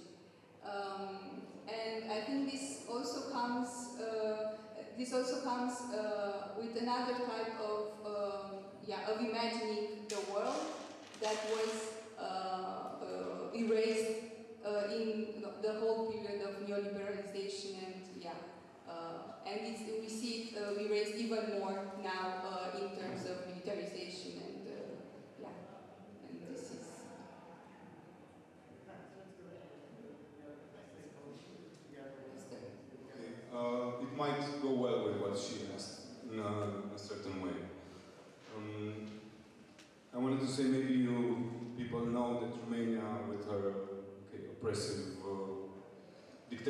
past, we had our version of KGB, and I remember I was looking at the McCarthy period in America, where it almost seems genetic sometimes. It seems like there are certain people that are working in oppressing, because you had the FBI listening to the phones of artists and people, intellectuals that were fighting for freedom, but they were calling them communists. In Romania, we had those guys that looked almost the same, physically dressed, and their bodies almost looked the same, and they were doing the same thing, oppressing artists, intellectuals. So I noticed this pattern. It's usually smart people with, inclinations for freedom and truth. They have something in common. They're usually autocritical, yeah? So they're criticizing, of course, you look into your yard first. You look what's happening in your yard before you start, criticizing the neighbor. So, following the Russian activists and journalists, independent ones, in the last, 15 years, many of them went to jail, some of them escaped Russia and are continuing. They were clearly oppressed. Also watching from the States, the left-wing independent media fighting the oppressors and finding the real arguments. So, for example, in America, they're talking about the war crimes in Iraq. In Russia, they're talking about the war crimes of the Putin regime. The question is, and it comes now, the independent ones from Russia are feeding the militaristic propaganda of the American anti-Putin propaganda, and the independent good people from the States and from the West are feeding Putin arguments, which are valid arguments. So they find the Iraq war crimes. Putin is just picking these arguments and using them, of course, to criticize the West. Then the West, of course, is picking the good work of journalists in Russia and what they find. So it's like an X effect. So you are fighting in your own place against the oppressors, while one of the effects is you're helping the oppressors from another country, and your brothers would be the independent journalist, and you're indirectly, of course, helping the other side, the enemy that would be your enemy in your country, but it's the enemy in another country. And how do you see? Yeah, of course, this X effect. Is there any mechanism for making these people talk to each other and synchronize in their? I don't think the way you see things right now. I mean, I couldn't answer. I didn't understand the question. But I think some states are oppressor states, and we have legislation, and otherwise it would be only chaos. And right now there are places where people die, and I think at some point you draw a line between good and bad, and I would say what Putin is doing in Ukraine is bad. So the question was, is somebody telling the independent Russian journalism activists? Okay, can I suggest? Making them talk? Let me try and deal with the question, then, because I really want us to get on to the second question, which I think we should start with the Romanian responding first to that question. I think would be appropriate. I think the reality is that the world is quite nuanced. It would be great if the world was as Manichean as our political leaders across the sort of boundaries you're talking about would have it. That it was so clear what was good and what was evil. That's not the world in which we live. There is good and evil in all sorts of things. To be opposed to certain things in one context, in my own personal opinion, means that one shouldn't support those same things in another context. Okay? Of course, if somebody is in an oppressive condition, they might see something outside of their particular condition as less oppressive. But they might not actually know that much about that other condition. Now, if what we want to do is have a competition as to who is bad, who is worst, etc., we're actually going to get nowhere. What I would argue quite strongly is the sort of reductionism that we see in a lot of political discourse, be it in the global north, the global south, be it in Russia or the United Kingdom, for instance, is simply an oversimplification, a reductionism that actually doesn't help us make progress. I mean, I can only speak for myself in saying, I look globally at our political and economic systems and think they're a mess. And think that where we are is that the current paradigm, to use the conservative philosopher Karl Popper, the current paradigm is clearly not working for the vast majority of people in the world. I mean, I think that's fairly obvious. But we don't know what a new paradigm could be. And we're in what is a classic interregnum. And the challenge in a classic interregnum is for those of us who want certain basic things, is to seek a world that will create those things. Not to assume that Putin is the model, or Starmer is the model, or Trump is the model, or Xi is the model. Because we don't need to. I personally believe that the vast majority of our political and economic activity in the world today is deeply corrupt and corrupted. And we need a profoundly different system for the way in which we organize ourselves. And I don't want to get into those discussions about, well, you know, Putin's view of the world is this, and therefore those who oppose Putin in Russia, their view of the world is that. And in the West, it's often the reverse of that, and therefore we find that sort of contradiction that you are talking about. I think what...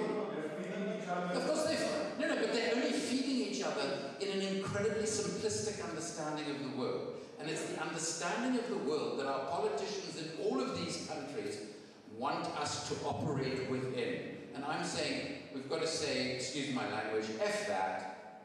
We need to create our own discourse and our own political system that will overcome the problems that exist in all of these systems, rather than getting into that sort of discourse that I don't think is productive at all. I think what you're saying isn't actually that one side is right or the other is right. I think what... sorry, if I misunderstood the question, but... I think what you're asking about is how come that people's narratives, or the stories that people are pushing as they're responding to their own oppressive conditions are feeding the narratives of the other side. And I do think that that's a problem, but it is a problem of the instrumentalization of narratives by those forces. I have no interest in Russia or Iran or anyone like that using the things that we are reporting on to do things with that information that we will also oppose. We are, of course, every journalist or every researcher that's in a context where we've worked on Russian corruption and other things. However, obviously we focus at the moment on the injustice that's perpetrated by our own governments. The fact that other people instrumentalize that doesn't mean that we are here supporting them to push their narratives. In fact, we are independent of states. I do not see myself as supporting a particular state or a particular state actor. We're here to support the people of Palestine. We're here to support the people who are suffering from this oppression, and not for anybody to instrumentalize that to oppress others. And I do think you have a point in that it is a problem when that happens. But I also think that we have to make our own. As Andrew said, we have to set our own discourse. And I do think it's a problem when people don't talk to each other because they think that they have to serve one of the masters of the world, one of the masters of a new multipolar world, just because the enemy of my enemy, the enemy of my enemy is my friend. Yeah, it's the X effect. It's in X. Your brother and arms are helping the other. Really?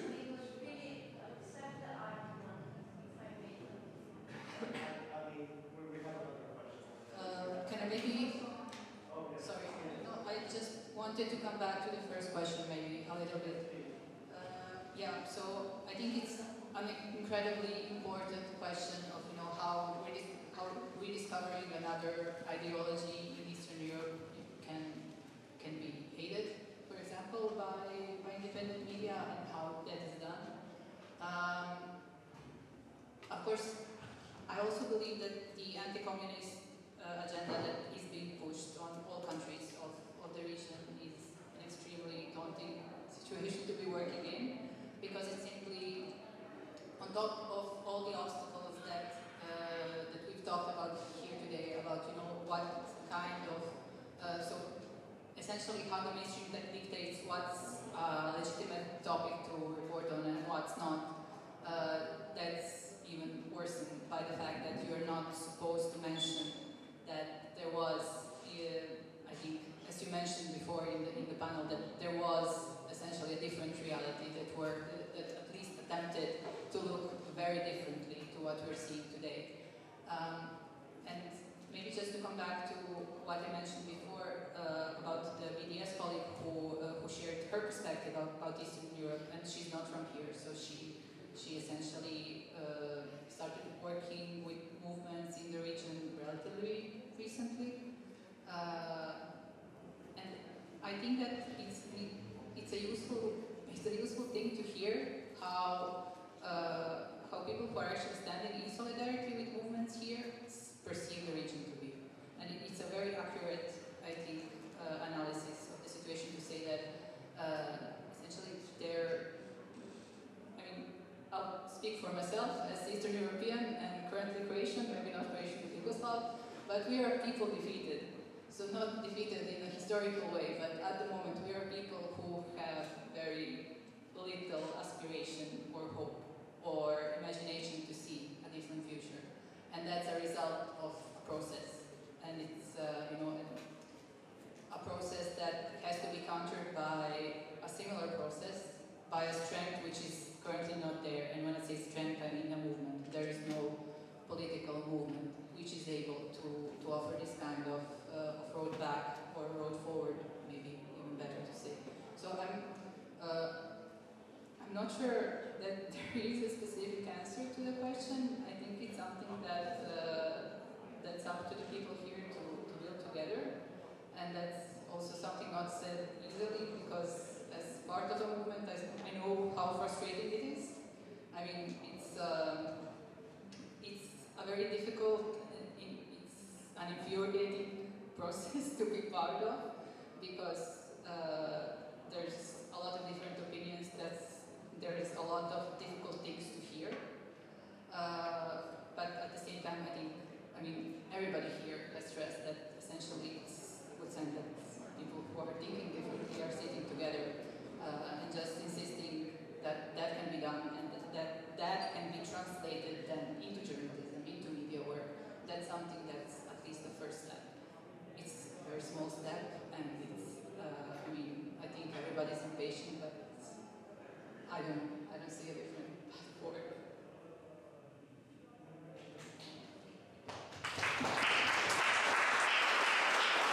Yeah.